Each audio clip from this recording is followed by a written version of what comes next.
আসসালামু আলাইকুম সুপ্রিয় দর্শক, পথে টিভি 24 এর পক্ষ থেকে আপনাদের সবাইকে আন্তরিক প্রীতি এবং শুভেচ্ছা জানাচ্ছি। প্রিয় দর্শক, বৈষম্য বিরুদ্ধে প্রেস ক্লাব এপিসি বিসিএস জয়ের গল্প অনুষ্ঠানে আমরা আজকে যাকে যুক্ত করছি তিনি হচ্ছেন গণপ্রজাতন্ত্রী বাংলাদেশ সরকারের একজন দায়িত্বশীল অফিসার, 24তম বিসিএস অ্যাডমিন ক্যাডারের উপসচিব পদে যিনি পদোন্নতি প্রাপ্ত হয়ে দায়িত্ব পালন করছেন।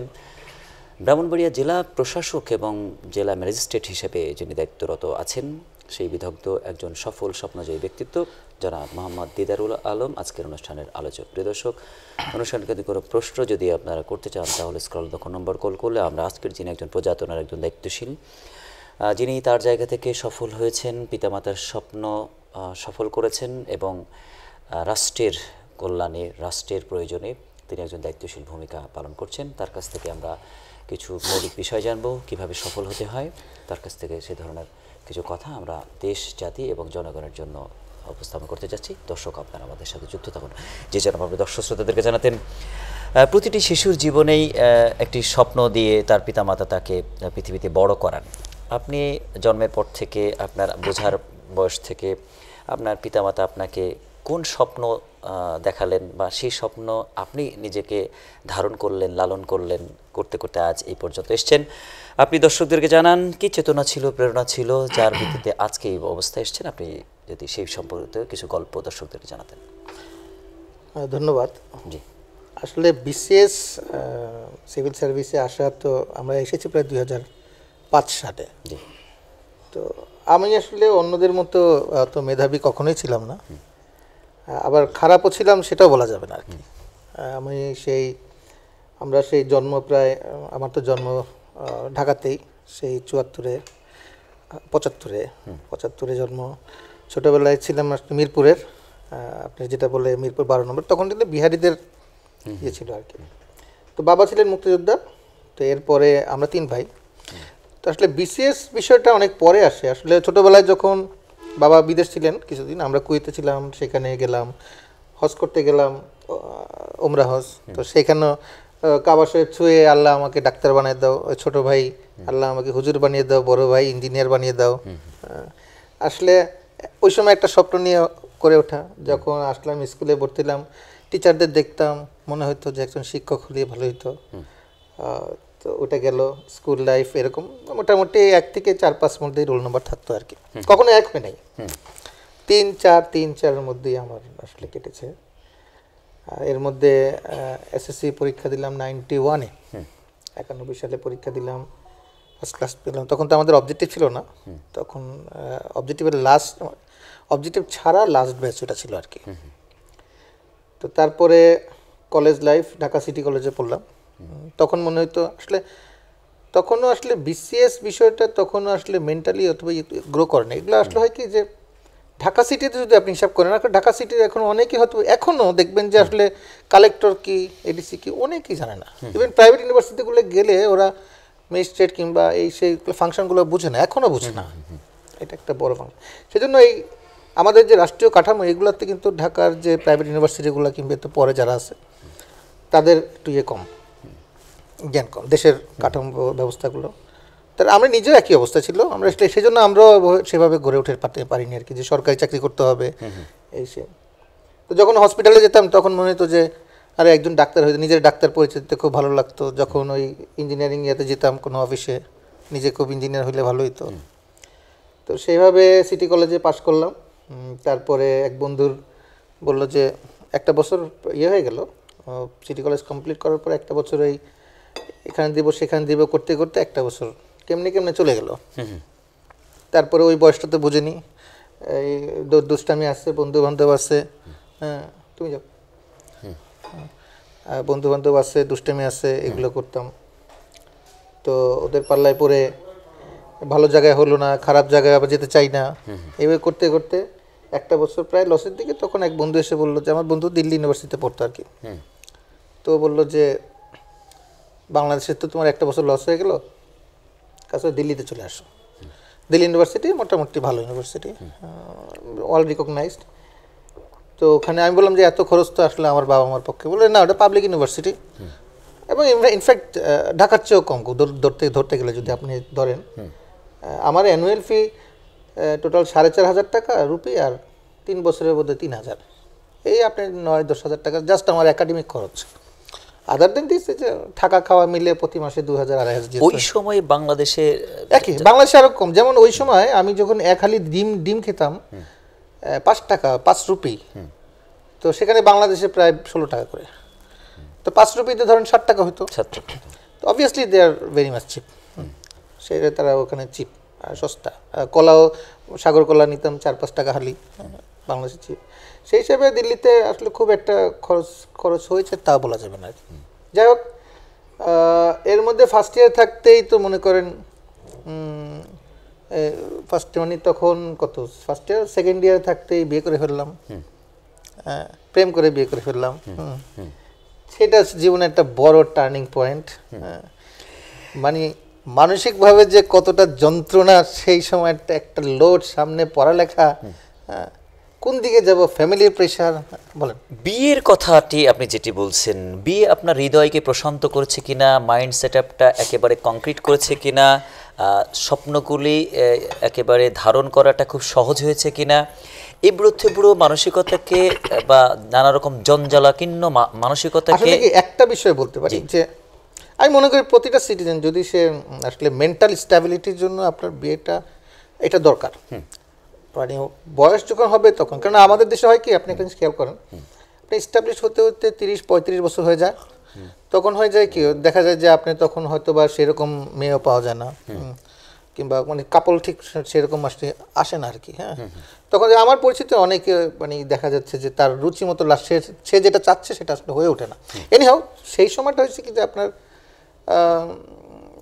বিয়েটা করেই ফেললাম, কেমনে করেই ফেললাম। হ্যাঁ, আমরা ভাবি সবার মতেই করে ফেললাম। হ্যাঁ, সেই বয়স, ইয়াং বয়স, অল্প বয়সে, সেটা একটা জীবনের একটা বড় শিক্ষা মানে হচ্ছে যে আপনি দায়িত্ব যখন নিবেন, আপনার যখন ঘাড়ে দায়িত্ব এসে পড়বে, আপনি অটোমেটিক্যালি জীবনে আপনি তখন কিন্তু আপনি পরিশ্রমী হয়ে উঠবেন। ঠিক তাই হয়েছে। সেই সময় পার হয়ে আসলাম 3-4 বছর বেকার। এর মধ্যে আমি একটা ইউনিভার্সিটিতে একটা তাড়াতাড়ি দিল্লি থেকে কমপ্লিট করে আসলাম। আসার পরে চাকরি করি না, বেকার। মায়ের বাবা মার সাথে, বাবা ছিল, বাবা বাইরে ছিল। তো যাই হোক, একটা ফ্যামিলিগত প্রেশারটা একটা বড় বিষয়। হ্যাঁ, আর তো এনিহাউ সেই সময়টা খুব মানে স্ট্রাগল। ইভেন আমার মনে হতো যে জাস্ট অনার্স কমপ্লিট করেছি, মাস্টার্সে ভর্তি হলাম, একটা MBA-তে ভর্তি হলাম ঢাকায়, একটা প্রাইভেট ইউনিভার্সিটিতে। তো সেখানেও MBA করছি, এখন তো বেকার। অন্য সময় বেকার না থাকলে সমস্যা ছিল না, কিন্তু বিয়ে করার পরে বেকার। এর মধ্যে 2000 সালে আবার ছেলেটা হলো, তখন তো বেকার, বাবা বেকার, মানে পড়াশোনা করে কি ধরনের আপনার মানসিক প্রেশার। এর মধ্যে কিন্তু আমি একটা কাজ করেছি, কখনো আমি যেটা টার্গেট করেছি যে শেষ করব, ওইটা কখনোই নেভার এভার মাঝপথ থেকে চলে আসি নাকি। এটা আমার একটা জীবনের, এটা আমি শুনেছি যে, অর্থাৎ আপনার এখানে no try level, do or die level.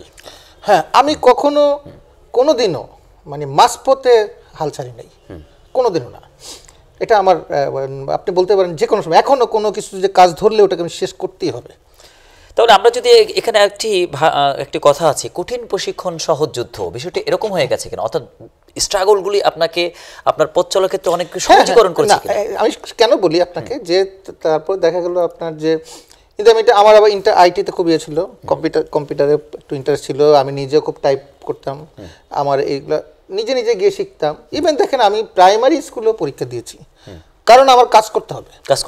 Private চাকরি করতে গিয়েছি, ওই যে অনেক জায়গা আছে আপনার দেখবেন চাকরি দেয়া হয়, তো সেখানেও গিয়েছি। এক বন্ধুর পাল্লায় 1600 টাকা দিয়েছি যে প্রথম মাসের বেতন দিবে, সে আমাকে বাটপারি করে আমাকে বলল যে কি, যে ইয়েতে পাঠাই দিল, এক জায়গায় পাঠাইলো তাৎক্ষণিকভাবে, যে আমরা এই 10টা ইন্টারভিউ দেওয়াবো আপনাকে। তা আমি সেখানে গেলাম, ওই লোক বলে যে 50,000 টাকা অ্যাডভান্স দিতে হবে। আমি বললাম টাকা দিব কই থেকে আমি, মানে ব্যাপারটা হচ্ছে পুরো সাজানো প্ল্যান গেম আর কি। মানুষকে চাকরি দিয়ে, ইয়াং বয়সে ছেলেদেরকে চাকরি দেওয়ার নাম করে প্রতারণা।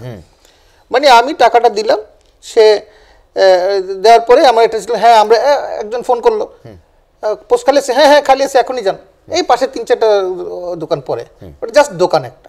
গেলাম, ভদ্রলোক আমার দেখে বললো, আচ্ছা ইন্টারভিউ দিতে আসছেন, হ্যাঁ 50,000 টাকা অ্যাডভান্স লাগবে। তাই আমি বললাম, স্যার আমি টাকা দেবো কোথা থেকে? বলে যে না সিকিউরিটি ব্যাপার আছে, অ্যাডভান্স ছাড়া তো আমি চাকরি দিব না। মানে সাজানো যে বোঝা যায় যে মানে সে তাৎক্ষণিকভাবে উনি ফোন পেলো, তাৎক্ষণিক ওই ভদ্রলোকের কাছে গেল, ওই ভদ্রলোক তাৎক্ষণিক একটা টাকার কথা বললো যাতে আমি চলে যাই, এবং তাই হলো। আমি আমাদের জীবন চলার পথে এরকম চারিদিকে ফাঁদ রয়েছে, এই ফাঁদগুলি থেকে ওভারকাম করতে পারা শিক্ষাটাও একটা চরমতম একটা বিষয়, কারণ আমাদের স্টুডেন্টরা কিন্তু এরকম প্রচুর ফাঁদে পড়ছে। আমি সেটাই বলতেছি। সেরকম ফাঁদে পড়লাম, সেই চলে গেল। তারপরে বিভিন্ন জায়গায় একটা ইয়ে ছিল কি, আমি কোথাও ইন্টারভিউ দিলে সবসময় রিটার্নটা আসতো আমার। তো বিভিন্ন কারণে হোক, লবিংয়ের কারণে হোক, এইসব কারণে হোক, ধীরে ধীরে আমি তারপরে একটা প্রাইভেট চাকরিতে ঢুকলাম ডেভেলপার ফার্মে। তাও আমার রিলেটিভ বললো যে তুমি যেহেতু ইংরেজিতে ভালো, কম্পিউটার ভালো জানো, তুমি একটা কাজ করো, তুমি যদি আসো তো মার্কেটিংয়ে। কিন্তু আমার মার্কেটিংটা ছিল আমার সবচেয়ে বিরক্তিকর, কারণ আমি কিভাবে একটা মানুষকে কনভিন্স করব, এই আত্মবিশ্বাসী তখন ছিল না। একটা মানুষকে কনভিন্স করে আমি এটা বিক্রি করব। পরবর্তীতে আমি গেলাম, মানে দেখেন যেটা সবচেয়ে বেশি বিরক্তিকর, পরবর্তীতে সেটাই হয়ে গেল আমার সবচেয়ে প্রিয় জিনিস। হ্যাঁ, আচ্ছা। তো পরে আমি ওই রিয়েল এস্টেট কোম্পানিতে ঢুকলাম। ওটা চিনবেন বোধহয়, তৌকির আহমেদের সাহেবের যে নাটক করতো ওনার, ওখানে মার্কেটিং এক্সিকিউটিভ হিসেবে ঢুকলাম। 4টা বছর ছিলাম, এবং I think that was the, মানে আমি খুব ভালো করেছি, কারণ ওনারা আসার পরে ওনারা আমাকে রাখার জন্য খুব চেষ্টা করেছে, হয়ে গেছিলো। তারপর বিসিএস অ্যাপ্লাই করলাম। তো বিসিএস আসলে হয়েছে কি, আপনার আচমকা পরে বিসিএস আপনার হবে না, হওয়ার সম্ভাবনা কম। বিসিএস হচ্ছে আপনার সারা জীবনের প্রাপ্ত জ্ঞানের সমন্বয়। মানে আপনি সারা জীবন কোথায় কি শিখেছেন না শিখেছেন সব কিছু মিলে বিসিএস বাস্তব অভিজ্ঞতাটাকে একেবারে নিয়ে আসা, ব্যাকআপ দেয়। তো এখন সেই হিসেবে পরবর্তীতে আমি বিসিএস এর জন্য অ্যাপ্লাই করলাম। তাও আমার বন্ধু বান্ধব বিসিএস দিচ্ছে, তো এখন আমাদের সাথে দিল্লিতে যারা পড়াশোনা করে আসছে, ওরা ওই আমেরিকা অস্ট্রেলিয়া চলে গেছে, আমি সেখানে নর্মাল বাংলাদেশে চলে আসছি। পড়ালেখা মাঝপথে বিয়ে শাদী করে ফেলেছি, আর কি হবে। ইভেন আমি যাদেরকে দেখেছি আর কি, যারা আমার সাথে যারা ছিল, সবাই প্রায় পড়ালেখা প্রায় শেষ, টেনশন এই সে। কিন্তু আমি এত কিছুর পরে আমি এই দুটা জিনিস ছাড়ি নাই, একটা হচ্ছে পড়ালেখাটা ছাড়ি নাই, শেষ করে দেখবো। হ্যাঁ, এবং মানে আর সৃষ্টিকর্তার প্রতি সবসময় অগাধ আস্থা ছিল আমার, যে আল্লাহ তুমি, আমি শেষ দায় পরে বলতাম যে আল্লাহ আমাকে বিশেষ হওয়া দিবা, শুধু হওয়াবা না, তুমি আমার প্রশাসনই হওয়া দিতে হবে, নাহলে হবে না। আমাদের শিক্ষার্থীদের জন্য কনফিডেন্সের জায়গা, আস্থার যে জায়গা, সেই জায়গাগুলো নিয়ে চরমতম চ্যুতি বিচ্যুতি আমরা দেখতে পাই। এক্ষেত্রে আপনার ক্ষেত্রে যেটি হয়েছিল, এই বিষয়টি আমাদের স্টুডেন্টরা যারা স্বপ্ন দেখতে চায়, যারা সফল হতে চায়, তাদের জন্য আসলে কংক্রিট সিস্টেমটা আসলে কি, এই আপনার মানে বিশ্বাস আস্থার ব্যাপার কিছুর মনে হচ্ছে আপনি রণভঙ্গ দিতে পারবেন না জীবনে। আমি একজন আমার সিনিয়র স্যার বলেছিল যে জীবনে সাকসেস, যে সাকসেসফুল একটা ব্যক্তি এবং যে হতাশাগ্রস্ত, মানে যে ব্যর্থ, এই দুইটার মধ্যে তফাৎ খুব সামান্য। সে যে সাকসেসফুল, সে সব কিছু চলে যাওয়ার পরেও চিন্তা করে আমি আরেকটু দেখি, আরেকটু চেষ্টা করি। আমি দেখিনি যে কনসিস্টেন্টলি অধ্যাবসায় আছে সে কখনো ফেইল করছে, এটা আমি কখনো দেখিনি। এইটা হচ্ছে আপনার রেজাল্ট ফার্স্ট ক্লাস ফার্স্ট হইতে হবে তা না, আপনি ফার্স্ট ক্লাস রেজাল্ট যাই হোক, you have to get the certificate. আপনাকে অবশ্যই একটা মাস্টার্স সমতুল্য একটা সার্টিফিকেট দিতে হবে, অবশ্যই আপনার পড়ালেখা শেষ করতে হবে। কিন্তু এখন হচ্ছে কি যে আপনার ইন্টারমিডিয়েট পাস করেই ওই ওয়েবসাইটে বিজনেস আছে, ওই ব্যবসা আছে, ওই ব্যবসা আছে, এই সেই করে করে তার পড়ালেখার এই জায়গায় শেষ। কিংবা একটা বিয়ে করলে মানসিক চাপ, আর না হ্যান না তেন না, মাথা খারাপ হয়ে যায়। এই জায়গাটা ধৈর্য না ধারণ করতে পারলে আপনার কোনো ক্রমেই সাকসেসফুল আসবে না। সাকসেসের আগে বিয়ে এবং সাকসেসের পরে বিয়ে নিয়ে সমাজে নানা রকম রীতি প্রচলিত আছে। আপনি তো মানে সাকসেস হয়েছেন বিয়ের আগে, এবং আপনার একজন ব্যাটসম্যান জনাব আশরাফুল ইসলাম, উনিও কিন্তু তিনবার বিসিএস দেওয়ার পরে চতুর্থবারে বিয়ের পরে উনি বিসিএস জয় হয়েছেন। এই বিষয়গুলো দেখা যায়, অর্থাৎ বিসিএস যে লিডারশিপটি চায়, সেই লিডারশিপটি কাপল লাইফে গেলে এটি সহজ হয়ে যায় কিনা? আসলে কাপল লাইফটা হচ্ছে চ্যালেঞ্জের বিষয়। জি, আপনি কতটুকু লোড বেয়ার করতে পারেন আপনি আসলে। আপনি প্রথমে হয়তো বা মানে প্রথমে মনের ভিতরে খুব আনন্দ উল্লাস থাকে, প্রথমে বিয়ে করেছেন, ধীরে ধীরে যখন রিয়ালিটি আপনাকে ইয়ে করে, তখন কিন্তু ওই জায়গাটা হচ্ছে আপনার প্রকৃত পরীক্ষা। আপনি কতটুকু টলারেট করতে পারলেন, কতটুকু আপনি ভার নিতে পারলেন। তো এখন বিয়ের পরে একটা ছেলে, আমি মনে করি যে আসলে সময় মতো বিয়ে করা উচিত, প্রত্যেকটা ছেলের সময় মতো বিয়ে করা উচিত, তাহলে সে দায়িত্ব নেওয়া শিখবে। আমি অনেককে দেখেছি আপনার স্টিল নাও আপনি দায়িত্ব কাকে বলে সেটাই তারা আসলে বুঝতেছে না। কোন এই যে আপনি কিভাবে সাকসেসফুল লাগবেন, আপনি ঘুমের থেকে ওঠেন 9টার সময় 10টার সময়, ঢাকা শহরে আপনি দেখেন, আপনি যদি ইয়ে করেন সার্ভে করেন 8টা 9টা 10টার আগে পোলাবেন ঘুম থেকে এখন ওঠে না, রাত ঘুমাবে আপনার 1টা 2টা 3টা 2টার সময় তো ঘুমাবেই। এই যে একটা জেনারেশন যে নষ্ট হয়ে যাচ্ছে, জীবনবোধ দায়বোধ বলতে কিছুই তার নাই, না কিছুই নাই তার। সে কয়দিন পরে দেখা যাবে একটা প্রাইভেট ঢুকবে, এই করবে সেই করবে, আস্তে আস্তে এদের দিয়ে আপনার সমাজ থেকে আসলে তো এখন আমি যা দেখতেছি অলরেডি ডেটোরেটিং, সমাজটা শেষ হয়ে যাচ্ছে। এখন এই ডিসিপ্লিন, এই সমাজ ব্যবস্থা এগুলা এখন এই মুহূর্তে যদি আপনার মনে করেন না আটকানো হয়, তাহলে কিন্তু একটা মানে দেশের অবস্থাটা খুব খারাপের দিকে যাবে, জেনারেশন নষ্ট হয়ে যাচ্ছে। সংসারের অ্যাডমিনিস্ট্রেটিভ জায়গায় সফল ব্যক্তিগুলি রাষ্ট্রের অ্যাডমিনিস্ট্রেটিভ জায়গায় সফলতার ক্ষেত্রে চরমতম জায়গায় যেতে পারেন কিনা, এটি আপনার জীবনের যে স্ট্রাগলগুলি, যে আপনার যে রুদ্র আবেগগুলি, অনুধাবনগুলি, সেটি যখন আপনি বিসিএস এর টিকিটটি পেলেন, সার্ভিসে জয়েন করলেন, সেগুলি আপনাকে চরমতমভাবে আস্তে আস্তে সাকসেসের জায়গায় অনেক বেশি সহজ করে দিল কেন? আপনার পথগুলি আসলে এটা স্বাভাবিক, কারণ আপনি যখন লোড নিতে শিখেছেন। আমি একটা জিনিস মনে করি, কোথাও দিয়ে আমাকে যদি একেবারে স্বয়ং আমেরিকার প্রেসিডেন্টও বসাতে, আমি মনে করি I will run the government. এটা হচ্ছে আপনার সে কনফিডেন্সটা থাকতে হবে, আত্মবিশ্বাসটা থাকতে হবে যে আমি পারবো।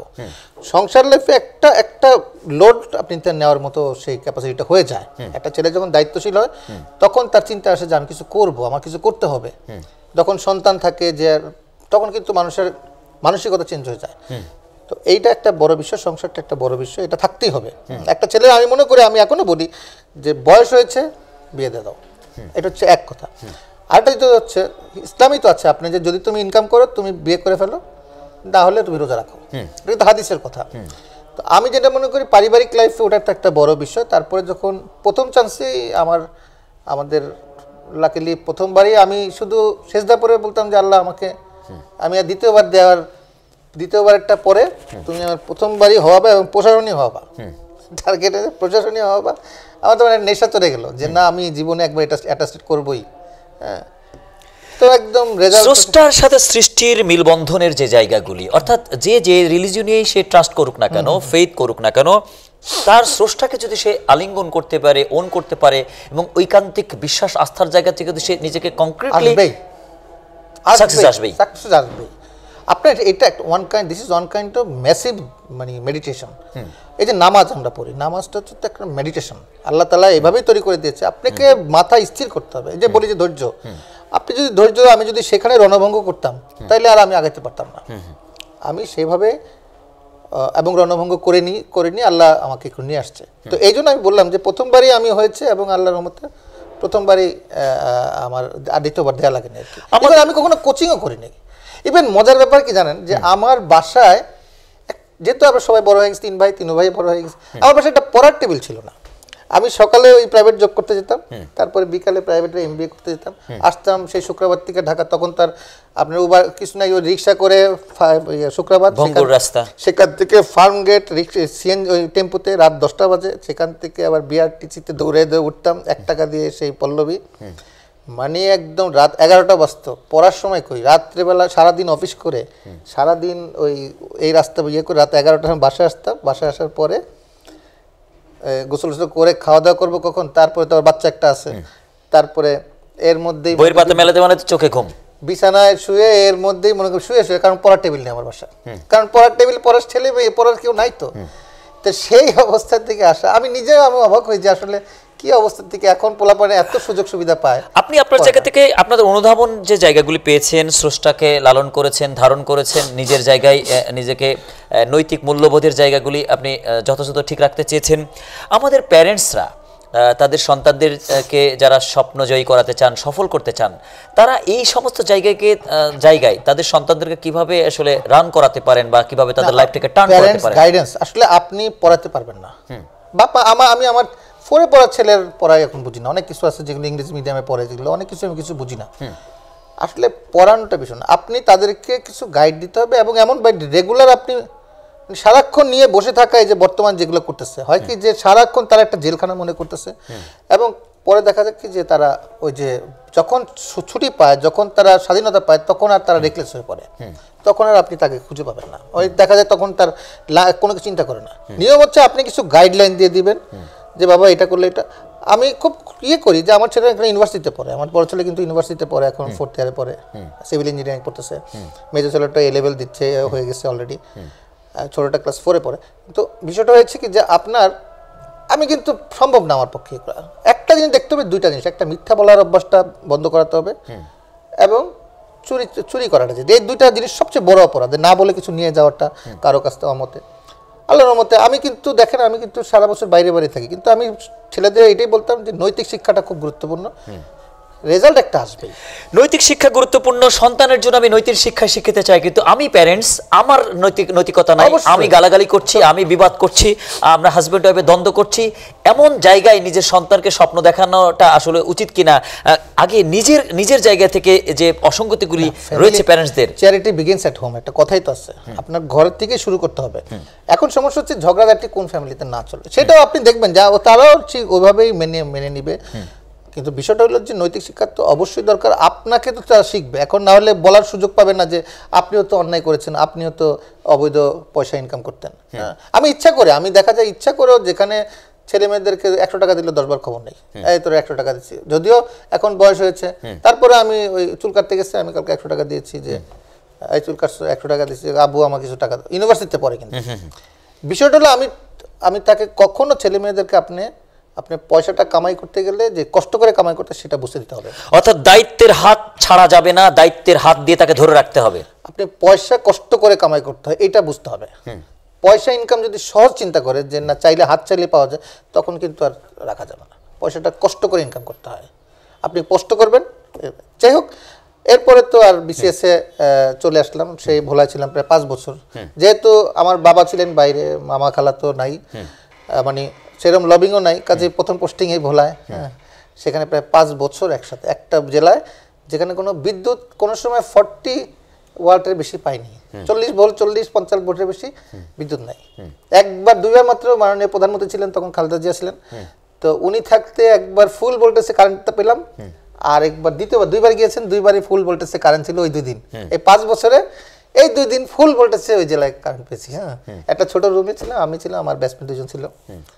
তো সেখান থেকে হাঁটিহাঁটি পাপা করতে করতে তারপরে গত সরকারের সময় বিশেষ ভাইবা দিলাম। আবার কথা হলো কি যে আপনি না নেন, নিতে হবে 350 জন আমাদের ব্যাচের, নিতে হবে একটা বড় যে 30-35 জন যাবে, অ্যাটলিস্ট তারা যে ইন্টারভিউ দিতে আসে, সে তো এতজন সচিব থাকে বসে, এতজন লোক থাকে, অ্যাটলিস্ট তাকে তো একটু মানে একটু নরমভাবে কথা বলতে হবে। এখন যদি বকাঝকা করে বের করে দেন, এই তুমি এই করো, আলোচনা করো, এই করো, মজা করো, হাসি করে, এই জিনিসগুলোতে না আমি খুব মর্মাহত হয়েছি। গত সরকারের আসলে মানে বলতে চাই না, সিনিয়র স্যাররা এই ধরনের অ্যাটিটিউড কিছু মানে কর্তা ব্যক্তির মুখে ছিল আর কি, ওনারা করেন, মাঝে মাঝে করেন। এই জিনিসটা আসলে অ্যাভয়েড করা খুবই দরকার। এটি আপনাদের বডি ল্যাঙ্গুয়েজকে তারা অনুধাবন করতে চান, নাকি তারা দায় সারিয়ে আগে সেটআপ আছে? আপনি বুঝতে হবে যে আপনি ডিসি হিসাবে ভাইবা দিতে গেছেন, আপনি ডিসি হিসাবে ভাইবা নিতে গেছেন, আপনি কিন্তু মানে এখানে আপনি কি ডিসি হিসাবে ভাইবা দিতে আসলেন, আপনারা বললাম তুমি না করো, হলো? এটা তো হয় না। কিন্তু এই ধরনের ঘটনা তো ঘটেছে, আমার সাথেই ঘটেছে। তো এটা তো হতে পারে না। আপনি ভালো নাও লাগতে পারে, 30 জন লোক আছে, 300 জন আছে, আপনি 10 জন নেবেন, 5 জন, এবং আপনার ব্যাচে তো 3 বছর আগেই অনেকেই ডিসি হয়ে তারা। আমার কথা সেটাই যে আপনি না নেবেন, ওকে ভাই ঠিক আছে, ভাই ঠিক আছে, ভালো থাকো, বিদায় হোক। তো এই ধরনের অপমান অপদস্থ, এগুলো কি মানসিকভাবে তাদের একটা প্রেসার পড়ে, একটা মানসিক। এই জায়গাগুলো বিসিএস জয়ের সাথে বিসিএস ক্ষয়ের গল্প, ডিপ্রেশনের গল্প আসলে কিনা, এইগুলি অন্তত বিসিএস ক্যাডার আবার এখানে এগুলি আসলে নিতে না পারাটাও একটা অন্যতম কষ্টকর কিনা, মহা কষ্টের একটা জায়গা কিনা। যোগ্যতা আছে, মেধা আছে, বা আমার সেই অভিজ্ঞতাগুলি আছে, বাট আমাকে চূড়ান্ত জায়গায় আমার সাথে খেল তামাশা করা হচ্ছে, আমাকে মহামেডানের মতো সাইড কাটানো হচ্ছে, বা আমাকে আবাহনের মতো করে ওন করানো হচ্ছে। এটি প্রজাতন্ত্রের ক্ষেত্রে, যোগ্যতার ক্ষেত্রে, যাচাইয়ের ক্ষেত্রে, বাছাইয়ের ক্ষেত্রে চরম অসঙ্গতি এবং খুবই বেদনার একটি কিছু তো আছে। আমি তো আবার বারবার বললাম, আপনি মানে একটা অফিসার, তো সে তো ডিসি মানে জেলা প্রশাসক, একটা জেলার দায়িত্বে সে যাবে, অবভিয়াসলি সেই জেলার সর্বোচ্চ বলতে গেলে সর্বোচ্চ লেভেলের কর্মকর্তাদের মধ্যে সে একজন। তো জেলার দায়িত্বে যাবে, তাকে তো আপনি এসব সিলি প্রশ্ন করা যায় না, তাকে বুঝতে হবে, তার ইন্টারভিউ হবে অন্যরকম। তো সেক্ষেত্রে আমি কিছু বলার ক্ষমতা রাখি না, আমার কিছু বলাও ঠিক না, পাবলিক প্লেসে আপনি সব। জি, এই অসঙ্গতিগুলি থেকে অবশ্যই আমাদের প্রজাতন্ত্র মুক্ত হবে এবং অনেক ফ্রেশ প্রজাতন্ত্র আমরা পেয়েছি কিনা বৈষম্য বিরোধী একটি প্রেক্ষাপট আমরা দেখলাম। আমাদের ছাত্ররা, আমাদের সন্তানেরা, আপনার সন্তান, আমাদের সন্তান বা আমাদের ভাই বোনেরা, তারা রাজপথে নামলো, জীবন দিল, পাবজি খেলা, ফ্রি ফায়ার খেলা ছেলেগুলি হঠাৎ করে তারা তাদের অধিকারের ব্যাপারে এমনই সচেতন হলো যে জীবনের পর জীবন যাচ্ছে এবং জীবনকে তারা আলিঙ্গন করছে হাসি মুখে। এইগুলি আমাদের জেনারেশনের মধ্যে যে ছিল, কোথায় ছিল এই চেতনাটি? আপনি আসলে তাদের এই চেতনাটি 24-এ এসে যেটি দেখলেন, এটিকে আসলে আপনি আপনার ভাষায় কিভাবে বিবৃত করবেন? না, একটা ব্যাপার কি, সুপ্ত যে ক্ষোভ, এটা আপনি বের হয়ে আসবে। ভিতরে আপনি আগুন কতক্ষণ চাপা দিয়ে রাখবেন, এটা বের হবেই। মানুষের আপনি পারেননি, আমার কাছে বহু লোক আসে, তা আমি চেষ্টা করি সর্বোচ্চ লেভেলের সার্ভিসটা দেওয়ার, সবার সাথে ইন্টারভিউ করার, সবার কল রিসিভ করার। এখন বিষয়টা হলো কি, যে মানুষ কষ্ট পায় তখন যখন দেখে যে তাকে বৈষম্য করা হচ্ছে। আমি আপনাকে দিতে পারলাম না, ভাই তুমি পরীক্ষায় যত নাম্বার পেয়েছো, 20 নাম্বার পেয়েছো, তুমি পারো না, ওকে আমি হাসি মুখে চলে আসবো। ভাই তুমি এটা দিতে পারলাম না, ওকে হাসি। কিন্তু দেখলাম যে আমাকে কম যোগ্যতা একটা লোককে, অথবা আমার সাথে আমি যেই যোগ্যতা থাকা সত্ত্বেও আরেকজন সেই সুবিধাটা পাচ্ছে, আমি পাচ্ছি না, সেই ক্ষেত্রে আপনার মানুষ অবিচারে কিন্তু মানুষ ক্ষুব্ধ হয়। এবং এমন একটা পরিস্থিতি চলে আসছে যে এখন আর এটা একটা ফিলোসফির একটা আছে, যখন কেউ প্রতিরোধ হয়ে পড়ে, তখন দেখা যায় ন্যাচারালি কোনো একটা গ্রুপ তৈরি হয় যারা কিনা, যেমন সিরিয়ায় ধরেন 7 দিনের মাথায় শেষ সরকার 7 দিনের মাথায় শেষ, 7 থেকে 10 দিন। এটা হচ্ছে সৃষ্টিকর্তা যখন অধঃপতন নামায়, তখন খুব ফাস্টলি আপনি চলে যাবেন, একদম দ্রুত সময়ের মধ্যে আপনি পতন হয়ে যাবে, অহংকার পতন, এটা স্বাভাবিক। তো এই জন্য মানুষকে দীর্ঘদিনের ক্ষোভে হয়তো এই কারণে হতে পারে। আপনি যেটি বলছেন সবার কল রিসিভ করতে হবে, কিন্তু আমরা দেখেছি ফোন রিসিভ না করা ভিভিআইপি প্রচুর ডিসি রয়েছেন সারা দেশে। এরকম এই ডিসিগুলো বছর পর বছর থেকে যাবেন এবং পরে কল ব্যাক করার গুরুত্বটা তো অনুভব করছেন না।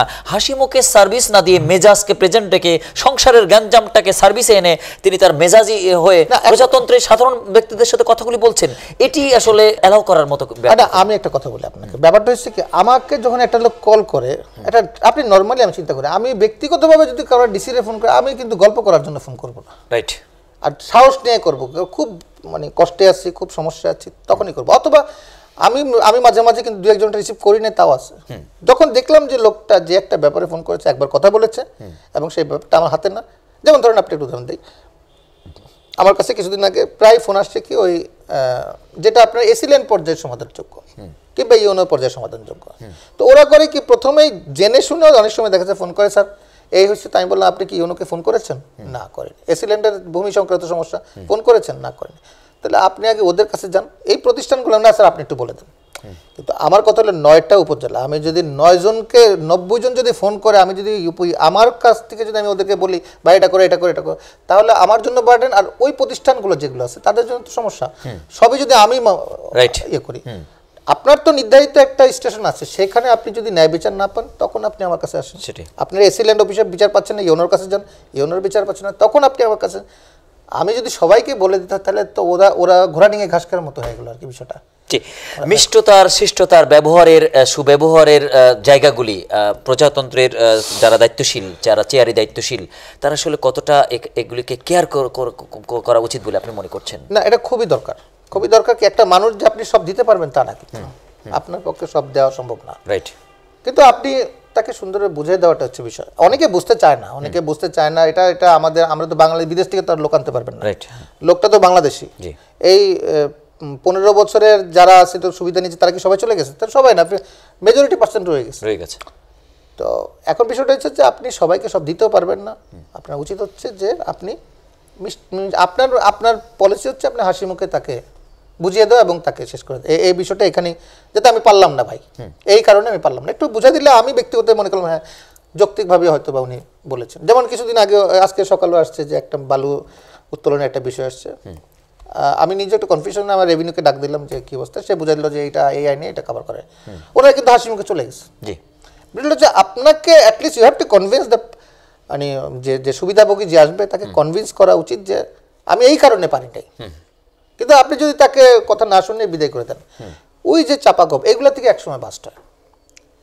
আপনি এইগুলোতে একসময় মানুষের ক্ষোভের জন্ম নেয়, এগুলো থেকে ক্ষোভের জন্ম নেয়, দীর্ঘশ্বাসের আগুন দিয়ে দেখা যাচ্ছে পুড়িয়ে ছারখার করে দেয়।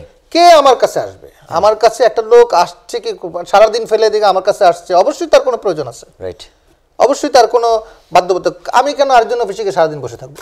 অবশ্যই আমার কাজ আছে। আমি নিজে আমার জায়গা জমি নিয়ে সমস্যা পড়লে দেখেছি আমরা যে এসি ল্যান্ড অফিসে অথবা অফিসে একসময় যেত, আব্বা নিজেও গিয়ে ডিসি অফিস কুমিল্লা ছিল সেই 8-10 বছর আগে, আব্বা নিজে গিয়ে বসে আছে সারাদিন। আমারে বলে যে, আমি বললাম আপনার ছেলে ম্যাজিস্ট্রেট, আপনি সারাদিন বসে আছেন? আমার দেখা করতে বললো, তারপর তো আর খোঁজ খবর নেই। আমাদের রাষ্ট্রের অনেক সেবা রয়েছে, কিন্তু সেবাগুলি জনগণের আসলে জানেন। আপনি নিজেও বলেছেন যে ডিসি অফিসের কি কাজ, এসিল্যান্ড অফিসের কি কাজ, বা ওই সমাজসেবার কি কাজ, বা জেলা পরিষদের কি কাজ, এই কাজগুলি জানে না। অথচ আমরা অনার্স করাচ্ছি, মাস্টার্স করাচ্ছি, একেবারে সর্বোচ্চ ডিগ্রি পর্যন্ত করাচ্ছি। রাষ্ট্রের এই গুরুত্বপূর্ণ সেবার জায়গাগুলিকে জ্ঞান সমৃদ্ধ না করার এক মহা গ্যাপ রেখে, বা যে রাষ্ট্রের আমাদের যে সংবিধান রয়েছে, যে সংবিধান রাষ্ট্র চলে, সংবিধান অনুযায়ী আমরা পরিচালিত হই, আমাদেরকে সাজাও দেওয়া হয়, অথচ এই রাষ্ট্রের সংবিধান আমাদেরকে পড়ানো হয় না, স্বপ্রণোদিত হয়ে এই সংবিধানগুলি পড়তে হয়। এই জায়গাগুলি শিক্ষা কারিকুলামের সন্নিবেশ করাটা অতীব গুরুত্বপূর্ণ কিনা আপনি কি মনে করছেন? আরেকবার যদি বলতেন।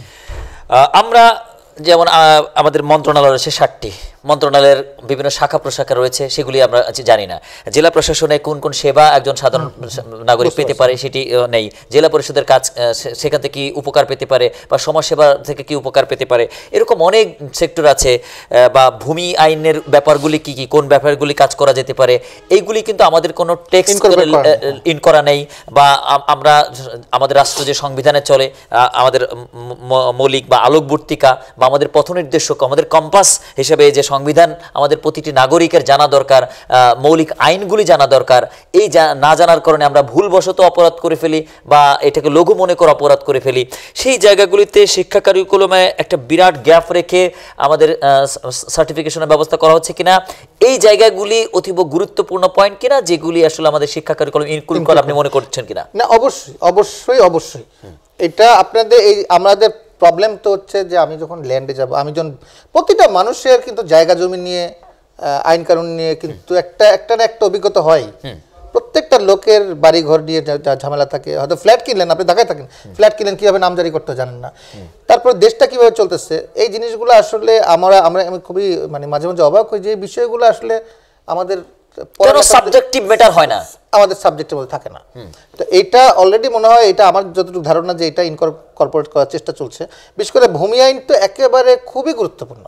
ভূমি আইন হচ্ছে প্রত্যেকটা বাংলাদেশের প্রায় মেজরিটি লোকের হচ্ছে আপনার ভূমি নিয়ে সমস্যা থাকে, ভূমিটা নিয়ে। এবং এসিল্যান্ড দেখবেন যে সকল লোকের এই জমি জামা ফ্ল্যাট সব কিছুই তো ভূমি সংক্রান্ত এগুলো থাকে, কিন্তু এগুলা কিন্তু অনেকে জানেই না। এবং আমি দেখেছি, যদি না একটা নর্মাল ব্যাপার বলি, আপনি দেখবেন যারা পাসপোর্ট করে, আপনার পাসপোর্টে কি আপনি অনলাইনে আবেদন করবেন, অনলাইনে আপনি একটা মেইল খুলবেন, মেইল খুলে আপনি একটা মেইলে 5টা আবেদন করতে পারবেন।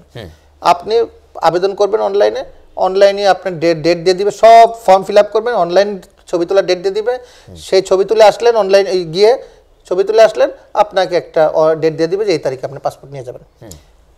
ইজি ব্যাপার। কিন্তু আমরা কি করতেছি, যাকেই জিজ্ঞেস করি গ্রামে তো একেবারেই এই যে মেইল খুলে যে এটা আবেদন করবেন, প্রথমেই করতেছে একটা দালাল ধরতেছে, এই 10,000 টাকা দেওয়া লাগবে, ঝামেলা যেতে চায় না, একটা দালাল ধরতেছে, 10,000 তাড়াতাড়ি হলে 20,000 টাকা, এরকম 10,000 টাকা 20,000 টাকা এরকম একটা ফাংশন নিয়ে যায়, নিয়ে প্রথমে সে দালাল ধরতেছে এবং সেই দালাল দিয়ে করতেছে। এই যে একটা মধ্যস্বত্ব প্রক্রিয়া একটা গড়ে উঠছে। আর দ্বিতীয় কথা হলো সে যে হয়তো ওই দালাল ভুল করলো অথবা যাই হোক, যেটাই হোক, কিন্তু তাতে হয় কি যে একটা গোষ্ঠী সে লুজার হচ্ছে এবং একটা গোষ্ঠী লাভবান হচ্ছে, যেটা তার জন্য বার্ডেন। আর আলটিমেটলি ওই রাষ্ট্র সেবার জ্ঞানগুলি একেবারে পাঠ্যক্রমের মাধ্যম দিয়ে ঘরে ঘরে যদি পৌঁছে দেওয়া যেত, পিতা তার সন্তানের কাছ থেকে জেনে নিত কিভাবে কাজটা করতে হবে, বা সন্তান তার নিজের থেকেই কাজটি করে দিত, তাহলে সে ক্ষতিগ্রস্ত হতো না এবং রাষ্ট্রকে ভুল বুঝতো না। হ্যাঁ, আমি সেটাই বলতেছি, ভুল বস্তু না। যেমন আমার এখানে অনেকে আসে, আমার এখানে আসে যেটা আমার ফাংশনই না, মানে একটা আমার ফাংশনই না, কাজই না আমার, এটা আস্তে আস্তে। এখন ব্যাপারটা হলো কি যে আমি যেটা বলতে চাচ্ছিলাম যে এই বিষয়গুলো আপনি যদি জানার ইচ্ছা থাকে আপনি জানতে পারবেন, কারণ এখন অনলাইনে সবই পাওয়া যায়। এটা হচ্ছে যে ফ্যামিলি ম্যাটার। ফ্যামিলি থেকে আপনাকে বলে দেয় বাবা এটা একটা ধোঁকা হচ্ছে, ফ্যামিলি থেকে আপনাকে এটা ওরিয়েন্টেশন করে দেওয়া যে তুমি এই কাজটা কীভাবে করতে হয় দেখো, এই ব্যবস্থা কীভাবে করতে, এই যে ইগনাইট করা, মানে প্রথমেই যে আপনাকে যে ধরিয়ে দেওয়া, হাত ধরিয়ে দেওয়া, এই কাজটা করতে পারলে কিন্তু ইজি হয়। কিন্তু ওই যে আমি একটা কথাই বললাম যে ফ্যামিলিতে মানে তারা ওই দালাল ধরে অভ্যস্ত হওয়াতে এখন আর কেউ আসলে আমরা অলস জাতি, তো হ্যাঁ, এখন যে কেউ কষ্ট করে দেখে সব কিছু বের করে নিজে নিজে করবে, এটা আমরা আমাদের স্প্রিয় হারিয়ে ফেলেছি। আমাদের অনেক শিক্ষার্থীরা তারা স্বপ্ন দেখে দেখে বিসিএস বা ইঞ্জিনিয়ারিং বিভিন্ন জবের জায়গায় যে চূড়ান্ত জায়গায় যখন ফেল করছে বা সে তার মেধায় টিকছে না বা ভাইভাতে টিকছে না, সেই অবস্থা থেকে যখন সে রিব্যাক করছে, এটা খুব দুঃখজনক একটি অবস্থা হয়ে দাঁড়াচ্ছে। এই জায়গাগুলি ওভারকাম করার জন্য প্রোডাক্টিভ এডুকেশনের গুরুত্ব, কেরিয়ার এডুকেশনের গুরুত্ব, দায়িত্বশীল নাগরিক হওয়ার গুরুত্ব এবং নিজেকে সুযোগ্য কর্মক্ষম বা ওয়ার্কিং হ্যান্ডস করার মতো যোগ্যতম শিক্ষা কারিকুলামের গুরুত্বটি আপনি আসলে কিভাবে দেখেন? যেহেতু মাঠ প্রশাসনে আপনারা কাজ করেছেন, মাঠের চিত্র কি দেখছেন? মাঠে আসলে কর্মক্ষমতার চিত্রটি আসলে কেমন? আসলে আমাদের সমস্যা হয়েছে কি, আমরা আসলে মানে কারিগরি শিক্ষার দিকে আমাদের ছেলে মেয়ে দিন না। সত্যি কথা যেটা, আপনি একটা ছেলে ভালো হলে কখনো তাকে ডিপ্লোমা পড়তে দেন না। অথচ দেখেন যে আপনি যদি একটা মাস্টার্স, একটা অফিস সহকারী পোস্ট 13 গ্রেড, আপনি যদি একটা অফিস সহকারী দিতে চান তাহলে আপনাকে 16 গ্রেডও আছে, মানে মাস্টার্স করে ঢুকতেছে অফিস সহকারী, খেয়াল করেন 16 গ্রেডে অথবা 13 গ্রেডে অথবা 14 গ্রেডে। অথচ আপনি ইন্টারমিডিয়েট লেভেলের এইচএস মানে just diploma engineer, civil diploma, civil হতে পারে অন্য কিছু, মানে মেট্রিক পাস করে আপনার ডিপ্লোমাটা করলেন, সেই ডিপ্লোমা ইঞ্জিনিয়ার চাকরি পাচ্ছে 10ম গ্রেডে। আপনি এই জিনিসটা খেয়াল করেন যে আমি আমার নিজের ছেলেকে, আমার ছেলে কিন্তু বড় ছেলেটাকে আমি সিভিল ইঞ্জিনিয়ারিং দিয়েছি, আমি দেখলাম যে আমি চান্স পাই না, আমি প্রাইভেটে ঢুকে দিচ্ছি, টাকা খুব যাক। কারণ কি, আমি জানি যে নর্মাল আপনার ওই লেখাপড়া করে বাংলাদেশে কিংবা ইন্টারন্যাশনালি নর্মাল লেখাপড়া করে কোথাও আপনার এত সহজে আমরা বলতেছি কি নর্মাল মাস্টার্স করে তারপরে ওই একটা প্রাইভেট বিসিএস দেওয়া হচ্ছে। বিসিএস তো একটা ভাগ্যের ব্যাপার, অনেকটা ভাগ্যের ব্যাপার। অর্থাৎ এইম ইন লাইফ না, এখানে চান্স ইন লাইফ, চান্স পেতে হবে। হ্যাঁ, জি। এখন আপনাকে একটা ভাবতে হবে যে 5 লাখের মধ্যে তো আমি বাদ পড়তেই পারি, এটা এই সম্ভাবনা হচ্ছে প্রায় 99%। কিন্তু আপনি যদি একটা নর্মাল, আমি যে বললাম যে একটা ডিপ্লোমা সিভিল ইঞ্জিনিয়ার হয়ে থাকেন, আপনি হয় বাংলাদেশে যতদিন থাকবে ততদিন এই ডিপ্লোমা, আপনি না হলে আপনি নিজে একটা কনসালটেন্সি ফার্মও দিয়ে চাকরি করতে, একটা প্রাইভেট আপনার যে কোনো একটা জায়গায়। আচ্ছা, হলো আপনি অনার্স করেছেন, অনার্সই করলাম, কিন্তু আমার টেকনিক্যাল স্কিল দিয়ে আমাকে অনার্সটা করালে রাষ্ট্রের কি সমস্যা? কেন সে রাষ্ট্র করছে না? এই জন্য সরকারও চাচ্ছে, দেখেন সব জায়গায় কিন্তু এখন আর নর্মাল ইউনিভার্সিটি খুলছে না, এখন কিন্তু সব জায়গায় টেকনিক্যাল ইউনিভার্সিটি, মেডিকেল ইউনিভার্সিটি। আপনি আরেকটা জিনিস দেখেন, আমি এর আগে ছিলাম আপনার প্রতিবন্ধী ফাউন্ডেশনে, আপনি এই যে ফিজিওথেরাপি দেয়, ফিজিওথেরাপিস্টরা এরা মাসে 1 লাখ 2 লাখ টাকা আপনার রেগুলার ইনকাম করতেছে, জাস্ট মেট্রিক পাশের পরে একটা ডিপ্লোমা, জাস্ট এই যে ডিপ্লোমা ডিগ্রি একটা ট্রেনিং, সামান্য একটা বিষয়। এই যে এই লাইনগুলো আমরা কিন্তু আমাদের অজানা, এই লাইনগুলা কিন্তু হচ্ছে কি যে বললাম যে বাবা মার একটাই ইচ্ছা, টার্গেট বিসিএস। আর বিসিএস তো হলোই, কিন্তু বিসিএস তো আপনি দেখতে 99% বিসিএস তার টার্গেট অ্যাচিভ করতে পারছে না, হয়তো 90% পাচ্ছে না, 10% হয়তো পাচ্ছে। তো বাকিটা ফেল করলে কি আমরা অল্টারনেটিভ অপশন রাখা নেই আমার। অল্টারনেটিভ অপশনের ক্ষেত্রে রাষ্ট্র এই জায়গাগুলি নিয়ে কোন কোন বিষয়গুলি কাজ করতে পারে? আপনি যদি নিজেই যদি আগ্রহী না দেখান, তো রাষ্ট্র তো আর ঘরে ঘরে গিয়ে চেক করা সম্ভব না। এই জন্য হচ্ছে কি যে আমাদের প্রচারে একটু ভূমিকা নিতে হয়, আমাদের যে সংশ্লিষ্ট মিনিস্ট্রিগুলো আছে এই প্রচার যদিও করেছে, আমার মনে হয় এগুলো রেগুলার করা উচিত, যে এবং সংশ্লিষ্ট প্রতিষ্ঠান যেগুলো আছে, শিক্ষা প্রতিষ্ঠানগুলো, তাদেরও এই ছেলেদেরকে এটা এইভাবে গড়ে তোলা উচিত যাতে আপনার আমি অল্টারনেটিভ অপশন থাকে আমার। আমি বিসিএসসি হতে হবে, না হলে শেষ হয়ে যাবে তা না, কিন্তু আমার অল্টারনেটিভ অপশন আছে। আপনি এটা চিন্তা করুন, আমি যদি একটা রুটি, আমি যদি কাজের মেয়েও রাখি, সে যদি রুটিটাও বানাতে না পারে, আমি কেন তারা রাখবো? আমি একটা ছেলেকে আমি দোকানে কর্মচারী দিলাম ম্যানেজার হিসাবে, সে টাকার হিসাব করতে পারে না, আমি কেন তারা রাখবো? তো আপনার বাংলাদেশে মোবাইল সার্ভিসিং, শুধু মোবাইল সার্ভিস, আপনি কিছু না বললে যদি মোবাইল সার্ভিসিংও শিখেন, সেটাও আপনি দোকান দিয়ে বসে দেখা যায় মাসে আপনি 30-40 হাজার টাকা ইনকাম করতেছেন। আমাদের রাষ্ট্র টেকনিক্যাল সাউন্ড এডুকেটেড করার ক্ষেত্রে, কারিকুলামের ক্ষেত্রে যদি এই ইন্টারমিডিয়েট, অনার্স, মাস্টার্স প্রতিটি জায়গায় যদি এই কারিগরি বিদ্যাগুলি, জ্ঞানগুলি যদি ধরিয়ে দেওয়া হয়, একজন স্টুডেন্ট তার অনার্স শেষ করার সাথে সাথে 4টি, 5টি, 8টি, 10টি কাজের অভিজ্ঞতা অর্জন করবে বা তার যোগ্যতা থাকবে, এর মধ্যে সে তার পছন্দ মতো সে চয়েস করে নেবে। এমন কারিকুলামটা আসলে আবশ্যকীয় করা দরকার কিনা? অবশ্যই দরকার। আমি মনে করি প্রত্যেকটা নাগরিকের টেকনিক্যাল স্কিল থাকাটা খুবই প্রয়োজন। হ্যাঁ, আপনি টেকনিক্যাল স্কিল তো থাকতে হবে। যেমন মনে করেন আমি জেলখানায়, আমার জেলখানা, আমি যে ব্রাহ্মণবাড়িয়া জেলখানায় জেলার যারা আছে, আমি কিন্তু জেলার সাহেবও, জেল সুপার সাহেব আছে, আমি ওনাকে বলে দিচ্ছি, উনিও চেষ্টা করছেন। আমরা 2টা ট্রেনিং করলাম জেলখানা, এবং একটা হচ্ছে হাউস হোল্ড ইলেকট্রিক্যাল ওয়্যারিং, আর একটা হচ্ছে আপনার মোবাইল সার্ভিসটা। এবং আপনি মজার ব্যাপার হলো আপনি ভিতরে গেলে আপনি বুঝবেন না যে এটা আসলে জেলখানা, মানে ভিতরে তাদের যে ট্রেনিংগুলো হচ্ছে বোঝার উপায় নেই। এবং আমি তাদেরকে বলে দিয়েছি যে এই সার্টিফিকেট যেটা হবে সেটা কিন্তু জেল হিসাবে দেওয়া থাকবে না, জেলখানা কয়েদি হিসেবে ছিল সেই হিসেবে না, এটা একদম যুব উন্নয়ন দিবে যে আমাদের এখান থেকে প্রশিক্ষণ গ্রহণ করছে এবং তাদের এখানে এন্টার হবে। কারণ কি আমাদের মানুষের মেন্টালি আছে এই ছেলেটা জেল খাইতে আসছে, জেল খাইতে আসছে, তাহলে তারা নেওয়া যাবে না, ডিজনার করবে। হ্যাঁ ডিজনার করবে। সেই জন্য আমি সেই সার্টিফিকেটটা চেঞ্জ করে দিয়েছি। হ্যাঁ আমি বলেছি যে ওই প্রতিষ্ঠান থেকে নিচ্ছে, প্রতিষ্ঠান থেকে সে। এখন দেখেন আপনি যদি মিডল ইস্টের যেখানে বিশ্বের যে কোনো জায়গায় যান, টেকনিক্যাল হ্যান্ডের বেতন নর্মাল হ্যান্ডের চেয়ে অনেক বেশি। নর্মাল যারা ম্যানেজারাল চেয়ার টেবিল নিয়ে বসার মতো চাকরি ওয়ার্ল্ডের অনেক দেশেই না, খুবই ডিফিকাল্ট। আপনি যদি চেয়ার টেবিলে বসে বসে কাজ করবেন, তাদের সব দেশেই হচ্ছে আপনার টেকনিক্যাল হ্যান্ডের বেতন অনেক বেশি থাকে। কিন্তু বাংলাদেশে হয়েছে কি আমরা ফার্স্টে এসে ওই যে চেয়ারে বসার মানসিকতা নিয়ে বড় হই, কোনো কিছু শিখি না। আপনার যে হাজারো রকম কাজ আছে, যে কোনো একটা এক্সপার্টাইজ গ্রো করা, এইটা আসলে আমাদের মনে হয় ম্যাসিভ আকারে কোনো, আমি মনে করি 80% ছেলেমেয়ের নাই। জি, 6টি সংসদীয় আসনের 9টি উপজেলার একটি জেলা শহর ব্রাহ্মণবাড়িয়া। আপনাকে জেলা প্রশাসক হিসেবে প্রজাতন্ত্র থেকে দায়িত্বে পাঠানো হয়েছে। যেহেতু এই মুহূর্তে আইন প্রণেতা নাই, স্থানীয় জনপ্রতিনিধিত্বও নেই, জেলা প্রশাসক হিসাবে অভিভাবকত্বের জায়গায় আপনার অনেকগুলো গুরুদায়িত্ব এখানে বর্তেছে। মাত্র 3 মাস আপনার দায়িত্বশীল সময় কাটছে।